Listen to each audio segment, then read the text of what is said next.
ఎక్కువ పాపాలు చేసేవారు సంతోషంగా ఎందుకుంటున్నారు? ఒకరోజు పార్వతీ పరమేశ్వరులు ఇద్దరూ ఏకాంతంగా కైలాసంలో కూర్చొని ఉన్నారు. అదే సమయంలో పార్వతీదేవికి ఒక సందేహం వచ్చింది. పార్వతీదేవి పరమేశ్వరుణ్ణి ఇలా అడుగుతుంది: స్వామి, ఈ ముల్లోకాలను మీరు పాలిస్తూ ఉంటారు కదా, ఈ ప్రపంచంలో ఎప్పుడూ కూడా చెడ్డ పనులు చేసేవారు, ఆపదలో ఉన్నవారికి ఎన్నడూ సహాయం కూడా చేయని వారు ఎందుకు సుఖంగా సంతోషంగా ఉంటున్నారు? వారే ఎక్కువ ధనవంతులవుతున్నారు అని అడిగింది.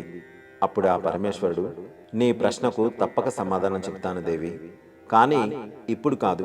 మనం వస్త్రధారణ చేసి భూలోక సంచారం చేసి వద్దాం పద అంటాడు. అలా పార్వతీ పరమేశ్వరులు ఒక అడవి మార్గం గుండా వెళ్తుండగా మార్గం మధ్యంలో ఒక పెద్ద వృక్షం నేలకు ఒరిగి కేవలం దాని వేర్లు మాత్రమే భూమిలో ఉంటాయి.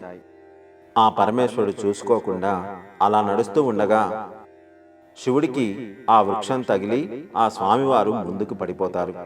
కాలికి బాగా గాయమై రక్తస్రావం అవుతూ ఉంటుంది. దానికప్పుడు పార్వతీదేవి బాధపడుతూ కంగారు పడిపోతూ తన చీర కొంగును చింపి గాయానికి కట్టుకడుతుంది.